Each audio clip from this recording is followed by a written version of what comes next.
guys आगो बाल्नेको ढङ्ग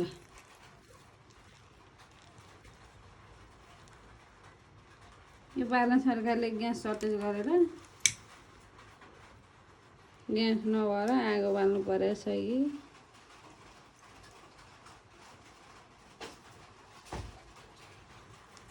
त्यस अलिअलि भनेको ढङ्गमा चाहिँ जोगाएर राखेर छ होइन मेरो बुढाले पहिले पनि बाल्नुहुन्थ्यो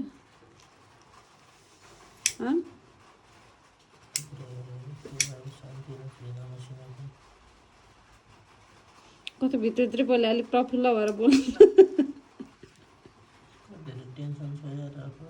के को टेन्सन छ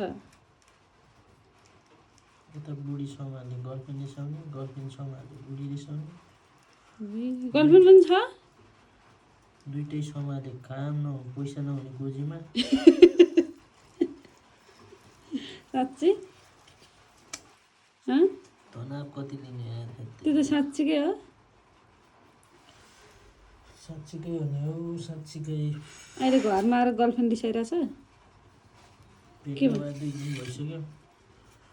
कहाँ हो कता हरा हो फेरि उल्ली बिल्ली खेल्दै तनाव हुन्छ यार गर्लफ्रेन्डको विवाह छैन विवाह भए त टेन्सनै हुँदैन थियो नि हो अनि ल्याउनु नि त यतै बिहे गरेर कानुन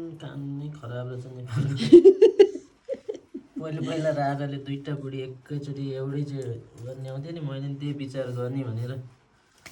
चाहिँ 30 वर्षसम्म बिहे नगरिकन बसे कहिले कानुन चेन्ज भयो एक कानुन चेन्ज भयो भने चाहिँ ल्याउनु सोच लास्टमा यही ध्वासी बिहे गर्नु पर्यो को ध्वासी ए त्यो नाम त के हो रे साँच्ची कस्तो भिडियो बिराइ बनाएर छु अहिले म त फेरि कुर्दिन्छ होला हौ जे पाए त्यही बिर्ज्यो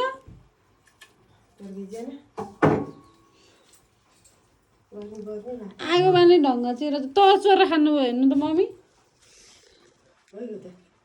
मलाई आगो सल्काइदिनु भने सल्काइदिनु तर चोरेर खाने छोरो भइगयो नि त अरे हेर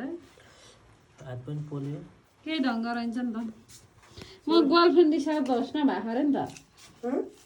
उहाँको गर्लफ्रेन्ड दिसाएर धोस्नु भएको छ अरे 2 दिनसम्म भेट्न आइनस् भनेर अनि त्यही भएर तर्न भएको छ यहाँ मैले भिडियो बनाइरहेको छु लास्टमा यही ध्वासी बिहे गर्नु पऱ्यो मेरो नाम ध्वासी हो होला त गर्लफ्रेन्ड थियो पहिला कानुन छ अरे पिड छ अरे क्या कानुनले गर्दाखेरि बिहे गर्न पाइएन अरे लु है